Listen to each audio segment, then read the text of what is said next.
आप देख रहे हैं लाइव 7। नमस्कार, लाइव 7 विशेष में आपका स्वागत है। मैं हूं ज्ञान रंजन।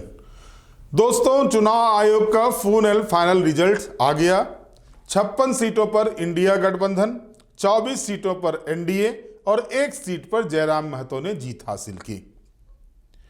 अब इस चुनाव परिणाम ने यह तो साबित कर दिया कि हेमंत और कल्पना की जोड़ी, जिसको भाजपा वाले बंटी बबली की जोड़ी कह रहे थे, जिस तरह से अभिषेक बच्चन और रानी मुखर्जी की जो बंटी बबली फिल्म थी वो सुपरहिट हुई थी, उससे भी ज्यादा कहीं सुपरहिट हो गई भाजपा ने जिसे बंटी बबली झारखंड बना करके चुनाव में परोसा, उसकी जोड़ी यानी हेमंत और कल्पना की जोड़ी। ऐसा सुपरहिट हुई हेमंत और कल्पना की जोड़ी कि हेमंता और शिवराज की जोड़ी कहीं फिट बैठ ही नहीं पाए। आलम यह हुआ कि पिछले चुनाव में अकेले भाजपा जितनी सीटें लाई थी उससे भी कम सीटों पर आकर भाजपा सिमट गई। और उसके गठबंधन पार्टी आसू, जो नाको चने चबवाए थे सीट शेयरिंग को लेकर के, मैं इतने से कम में नहीं मानूंगा, मैं इतने से कम में नहीं मानूंगा, उसकी तो ऐसी दुर्दशा हुई कि अगर जीता भी 1 सीट मांडू का तो वो मात्र 231 वोटों से। एक कहावत आपने सुनी होगी, हम तो डूबेंगे ही सनम तुमको भी ले डूबेंगे, और इस कहावत को चरितार्थ किया जयराम महतो ने। ऐसा चरितार्थ किया कि महतो के जो बड़े नेता, सबसे बड़े नेता अपने आप को मानते थे, कहते थे, उनकी लुटिया ऐसी डुबोई कि वो उनको तो खुद हारना ही पड़ा। उनके और भी उनके साथ 8 लोग हार गए और एक किसी तरह से, होता है ना कि ऑक्सीजन लेकर के जिंदा रह गए, वो मांडू सीट पर 231 वोटों से। यानी आसू पार्टी का अब तक के चुनावी इतिहास में झारखंड में इससे बुरी हार कभी नहीं हुई थी। अकेले दम पर आसू चुनाव लड़ी थी पिछले चुनाव में, तो भी 2 सीटें लाई थी, बाद के उपचुनाव में 1 सीट मिलाकर 3 सीटें हुई थी। लेकिन इस बार वो 1 सीटें वो हाँफते हाँफते, होता है ना कि रस्सी खड़ी है, दौड़ में भाग ले रहे हैं, रस्सी तक छूना है तो गिरते पड़ते रस्सी को छू लिया। ये स्थिति आसू पार्टी की हो गई, इस कंडीशन में आ गया। जयराम महतो की फुफकार तो साबित हो गया भैया, ढोड़वा साहब का जो फुफकार होता है वही साबित हुआ। सबसे ज्यादा सीटों पर कैंडिडेट दिया था जयराम महतो ने, लेकिन जीते मात्र जयराम महतो, वो भी 1 सीट से। 2 सीट पर खड़े हुए थे, 1 सीट से जीते। लेकिन यहां यह कहना आवश्यक है कि अगर वोट परसेंटेज देखा जाएगा, वोट को काउंट किया जाएगा, तो इसमें कोई दो राय नहीं है कि अगर झारखंड मुक्ति मोर्चा, कांग्रेस, भारतीय जनता पार्टी के बाद स्थान आएगा तो वो स्थान पर जयराम महतो की पार्टी जरूर आएगी। जैसे वो पिछले चुनाव में, नहीं लोकसभा चुनाव में भी आई थी, उसी तरह से आएगी। उसके कई कैंडिडेट को अच्छे वोट मिले हैं। यानी झारखंड की राजनीति में सीट तो जयराम महतो नहीं निकाल पाए, लेकिन अपनी धमक दे दी है और किसका रास्ता काटा यह भी साफ कर दिया, किसका बंटाधार कर दिया जयराम महतो ने, यह भी स्पष्ट कर दिया।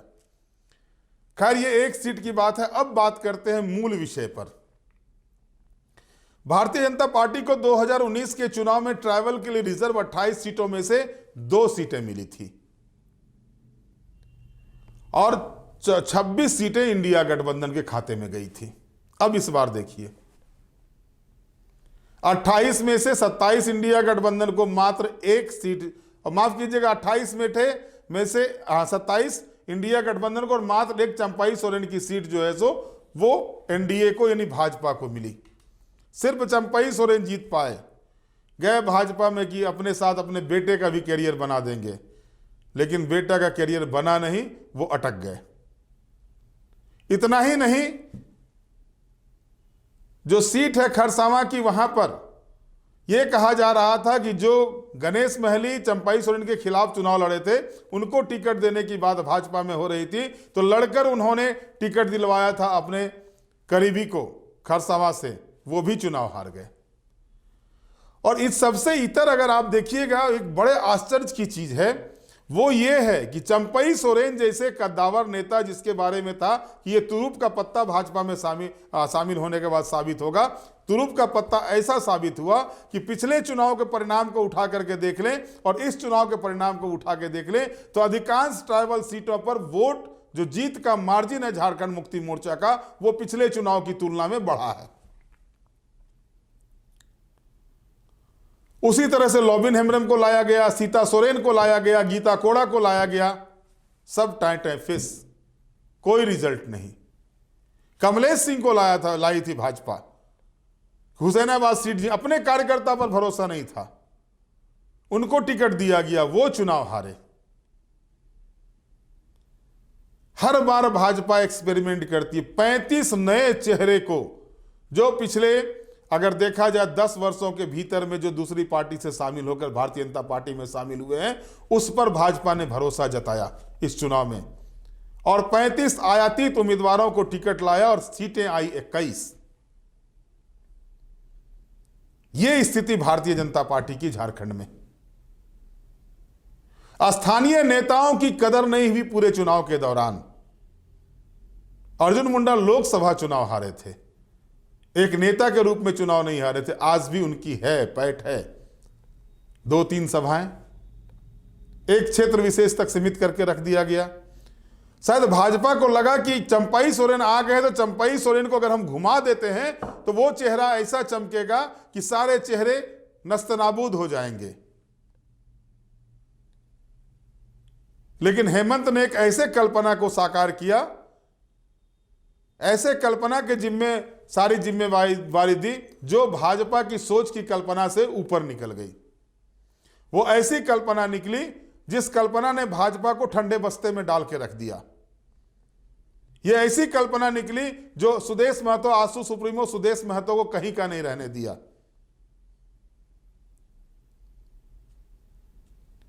और ऐसा नहीं है कि भारतीय जनता पार्टी के पास नेताओं की फहरिस्त नहीं है, नेताएं नहीं है, नेत्री नहीं है। आशा लकड़ा एक ट्राइबल लीडर में, एक ट्राइबल महिला में जो है सो एक अच्छी वक्ता के रूप में थी। उनको जनजातीय आयोग का राष्ट्रीय सदस्य बना के, अध्यक्ष बना करके उनको रख दिया गया, सेंटिंग में डाल दिया गया राजनीति के तहत, क्योंकि बीच के दिनों में चर्चा हो रही थी कहीं सीएम फेस ना हो जाए भारतीय जनता पार्टी की तरफ से। ओबीसी में अगर देखें तो अन्नपूर्णा देवी पढ़ी लिखी महिला है, 2 मर्तबा से सांसद हैं भाजपा में आने के बाद। उनको कोडरमा संसदीय क्षेत्र के में ही घुमा के रखा गया, जबकि उनका मायका दुमका, ससुराल उत्तरी छोटा नागपुर। तो ये स्थिति बनी हुई है। नीना यादव पढ़ी लिखी महिला है, उनका उपयोग प्रथम चरण में उनका चुनाव हुआ था, दूसरे चरण में उनका उपयोग किया जा सकता था, नहीं हुआ उपयोग। गीता कोड़ा को लाया गया था लेकिन उनका पहले चरण में चुनाव हो गया, उसके बाद इस्तेमाल नहीं हुआ। तो ये स्थिति जो बनाई गई, ये जो भारतीय जनता पार्टी में जो हुआ, जो आयातित नेताओं का बाजार गर्म रहा भारतीय जनता पार्टी में, टिकट देने से लेकर के चुनाव प्रचार तक, उसका खामियाजा भारतीय जनता पार्टी भुगती। और जिस मुद्दे को लेकर के भारतीय जनता पार्टी पूरे प्रदेश में चुनाव लड़ रही थी, वो मुद्दा था ही नहीं पूरे प्रदेश का। बांग्लादेशी घुसपैठ का मुद्दा मात्र 2-3 जिले का है झारखंड का, वो साहेबगंज का जिला हो, पाकुड़ का जिला हो, दुमका का जिला हो, जामताड़ा का जिला हो। लेकिन उसको एक इस तरह से पेश किया गया कि पूरे प्रदेश का मामला बन गया हो। इसमें कोई दो राय नहीं है कि डेमोग्राफी चेंज की जो बात भाजपा करती है तो वहां पर पॉपुलेशन बढ़े हैं और ट्राइबल का पॉपुलेशन घटा है। लेकिन यह चुनावी मुद्दा, मुख्य मुद्दा चुनाव का हो जाए और भ्रष्टाचार पर वार करते हैं, भ्रष्टाचारियों को अपनी पार्टी में लाकर टिकट देते हैं, क्या जनता ये नहीं समझती? और ये सारे चीजें, ये सारे विषय जो हुए हैं चुनाव परिणाम को प्रभावित किए हुए हैं। कार्यकर्ताओं में जो जीवटता देखी जाती थी भारतीय जनता पार्टी के कार्यकर्ताओं में, वो जीवटता नहीं देखी गई। कांके जैसी सीट जहां एक छत्र राज्य था भाजपा का, वो सीट हारती है। खिजरी तो पिछले बार भी हारी थी, इस बार भी हारी। दक्षिणी छोटा नागपुर के जो ट्राइबल सीट्स है उसमें कभी भाजपा का बोलबाला हुआ करता था, वो सारी की सारी सीटें दक्षिणी छोटा नागपुर की भारतीय जनता पार्टी हार जाती है। एक भी ट्राइबल सीट दक्षिणी छोटा नागपुर में भाजपा के खाते में नहीं आता है।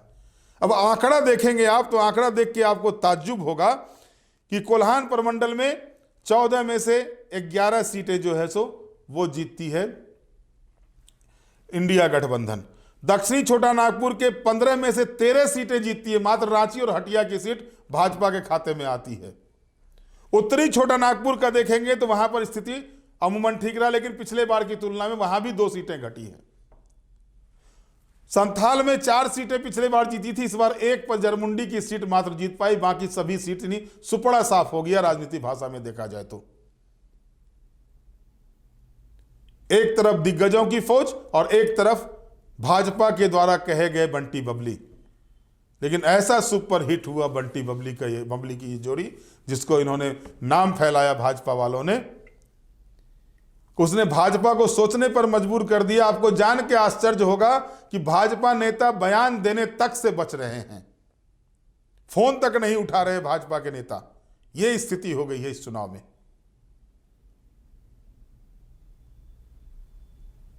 खैर, लाइव 7 की तरफ से हेमंत सोरेन को दूसरी पारी के लिए बहुत बहुत बधाई, बहुत बहुत शुभकामनाएं। उम्मीद है कि हेमंत सोरेन के नेतृत्व में जो है राज्य और आगे बढ़ेगा।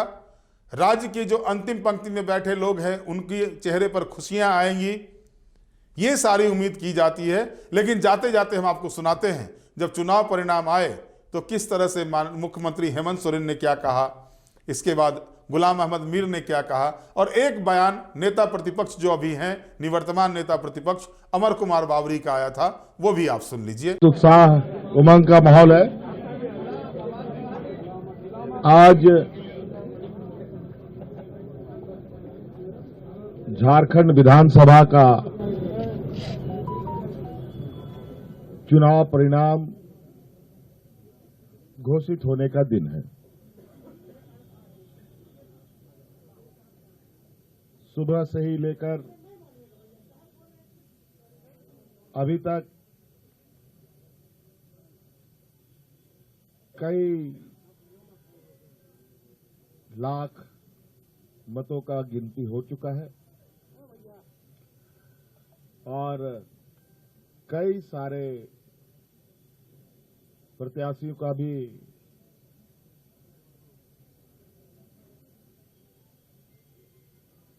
जो परिणाम है उनको बता दिया गया है और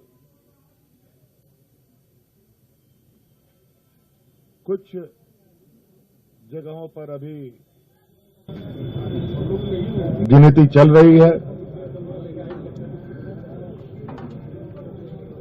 आप सबको मालूम है कि इस राज्य में इंडिया गठबंधन और एनडीए के बीच में ये चुनावी प्रतिस्पर्धा चली और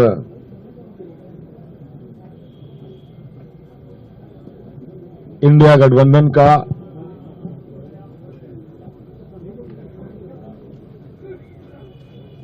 बेहतरीन प्रदर्शन होता दिख रहा है और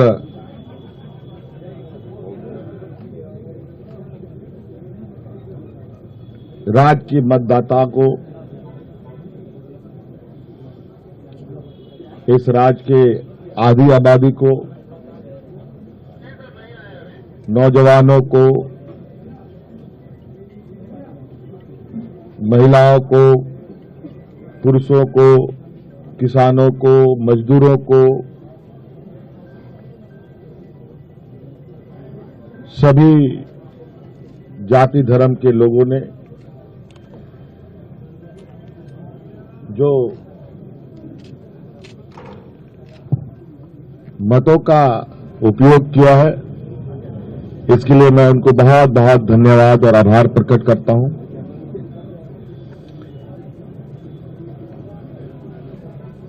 और लोकतंत्र का इस महापर्व को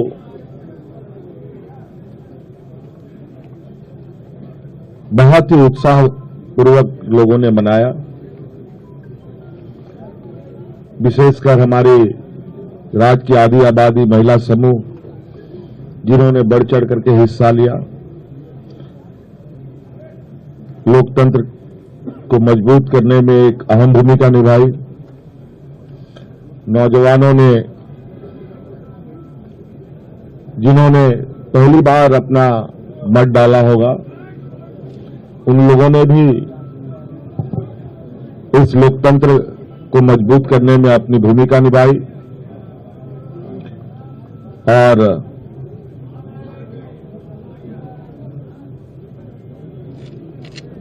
इस प्रतिस्पर्धा में जितने भी लोग चुनावी मैदान में थे, उन सभी को भी मैं बहुत बहुत आभार प्रकट करता हूं, जिन्होंने लोकतंत्र की ताकत को जन जन तक पहुंचाने का प्रयास किया और पूरा परिणाम आने का हमें इंतजार है और वो परिणाम घोषित होने के बाद हम लोग आगे की कार्रवाई करेंगे। जो हमें जानकारी मिली है आपके तरफ से भी और कई आधिकारिक सूचनाओं के माध्यम से भी, जो इंडिया गठबंधन का प्रदर्शन रहा है वो बहुत बेहतर रहा है। लगभग 56 प्रत्याशी हम लोगों के जीते हैं और 24 एनडीए गठबंधन के लोगों ने जीत हासिल की है, जो लगभग 2/3 के बराबर हम लोगों के हिस्से में आता है। कुछ जगहों पर शायद रिकाउंटिंग की खबर आ रही है और कुछ जगहों पर बहुत मार्जिनल वोट में निर्णय होने के आसार दिख रहे हैं। उन सभी सीटों पर भी हम लोगों की नजर है और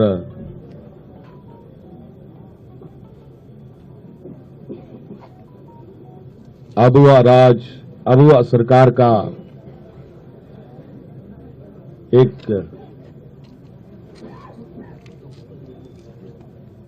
इतिहास झारखंड में गढ़ने जा रहा है।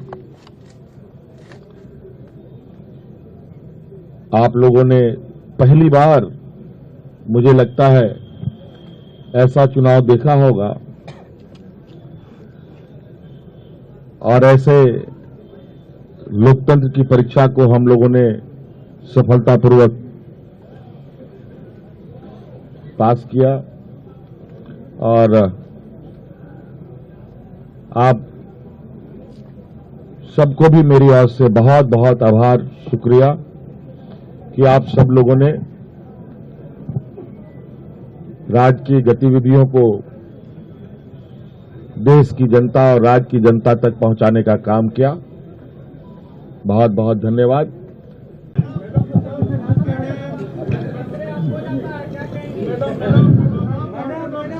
चलिए, आप सबका शुक्रिया। मेरे ख्याल से ऑल ऑफ ए सडन आपको बुलाया गया, फिर भी आप पूरी तादाद में यहाँ उपस्थित हैं। अभी हमारे मुख्यमंत्री और होने वाले मुख्यमंत्री ने आपके सामने सेंट्रल आइडिया रखा। ये चुनाव झारखंड का जो लड़ा गया, आप तो खुद सारे विटनेस ही है एक एक पल के, और हमने शायद शुरुआत से कहा था कि झारखंड की जनता बहादुर है, सियासी तौर पर काफ़ी मैच्योर्ड है और जो दो तरफा यहाँ पर चुनावी जंग रहा। एक तरफ से तो क्लियरली हम लोग पूरा गठबंधन अपने 5 साल का विवरण देते रहे कि हमने जनता के लिए क्या काम किए और अगले 5 साल के लिए हमने एक क्लियर कट एजेंडा लोगों की भलाई के लिए जो रखा था वो रखा। और इन्हीं दो चीजों के दरमियान पूरे गठबंधन ने जनता के साथ वाबस्तगी की। और दूसरी तरफ से आप विटनेस है, उनकी भी जो जिम्मेदारी बनती थी कि उन्होंने क्या झारखंड के लिए क्या क्या करने जा रहे हैं, ऐसा कोई चर्चा किया नहीं। बट दोनों के लिए जज झारखंड की जनता रही। और जो हम पहले कह रहे थे कि हमारी सरकार ने ऑड टाइम्स में ये 5 साल कोविड का भी तकलीफ देखा और इस रियासत में पॉलिटिकल इंस्टेबिलिटी भी काफी टाइम रहा, और उसके बावजूद सरकार ने, गठबंधन ने, मुख्यमंत्री ने डट के जो अपनी जनता थी उसकी सेवा करने की कोशिश की। उसको लोगों ने रिकॉग्नाइज किया। और स्पेशली जो 50% आबादी, शायद हमारी सरकार ने पहली बार महिलाओं को एक रिकॉग्निशन दी, एक सम्मान दिया, एक रेस्पेक्ट दिया। और हमें खुशी है कि वो 50% आबादी, महिलाएं, बहनें, बेटियां, उन्होंने भी जो पोलिंग में हमने देखा, उन्होंने भी जिस जोश खरोश के साथ इस गठबंधन के उम्मीदवारों को साथ दिया, वो साफ दिखाई दे रहा था। तो इसलिए अब जो निर्णय है वो आपके सामने है। मेरे ख्याल से घंटे 2 घंटे के अंदर सारा फिगर सामने आएगा और गठबंधन को एक अच्छा मजबूत मैंडेट मिला अगले 5 साल मजबूती से काम करने के लिए। तो मैं भी कांग्रेस पार्टी की तरफ से और हमारे लीडरशिप सोनिया गांधी जी की तरफ से, खड़गे जी की तरफ से, राहुल गांधी जी की तरफ से झारखंड की जनता को बधाई देना चाहता हूं। और मुख्यमंत्री जी जिनके क़यादत में, और हमारी कल्पना जी, नेग्लेक्ट नहीं होना चाहिए, जो उन्होंने कंट्रीब्यूट किया, जो उन्होंने रोल इस सारी प्रकरण में किया, मैं समझता हूं कि वो भी बधाई के पात्र हैं। और हमारे गठबंधन के सारे साथी, वो चाहे आरजेडी हो, दूसरे साथी हो, उन्होंने भी अपने अपने तरीके से जो पूरी मजबूती के साथ ग्राउंड पकड़ा और जनता तक अपनी आवाज पहुंचा दी। और पूरी झारखंड की जनता को, हमारे पार्टियों के, सारे पार्टियों के बूथ पर लड़ने वाले वर्करों को और तमाम लोकल लीडरशिप को और हमारी नेशनल लीडरशिप को मैं इस कामयाबी को हासिल करने में उनको बधाई देना चाहता हूं। और आप सब लोगों को जगह जगह जो पहुंचते रहे, विटनेस करते रहे, भले कई बार हमें गिले शिकवे भी रहे क्योंकि आपका तवाजुन कई बार लेफ्ट राइट रहता था, बट फिर भी जो जमहूरियत में होता है, एंड रिजल्ट जो है वो आपके सामने है। हम अगले पड़ाव की तैयारी करेंगे रिजल्ट्स आने के बाद में। आप सब लोगों का यहाँ पर जमा होने के लिए बहुत बहुत शुक्रिया। चंदनगारी के जनता जनार्दन को धन्यवाद। आपने जितना भी मत दिया है वो सारे मतों का मैं, और जो निर्णय लिया है उसका मैं स्वागत करता हूं, अभिनंदन करता हूं, जीतने वाले को बधाई देता हूं। और जो कमियां रह गई है मुझसे, भारतीय जनता पार्टी के कार्यकर्ताओं से, उन कमियों को खोज करके आपकी सेवा में पुनः लगातार आपके बीच रहने का वायदा करता हूं। जीत की बधाई के साथ आप सबको बहुत धन्यवाद कि आपने लोकतंत्र के इस महापर्व में अपना बहुमूल्य योगदान दे करके अपने मतों का दान किया और अपना निर्णय सुनाया। आपका निर्णय सर आंखों पर। धन्यवाद। जय हिंद, जय झारखंड, जोहार, जय श्री राम।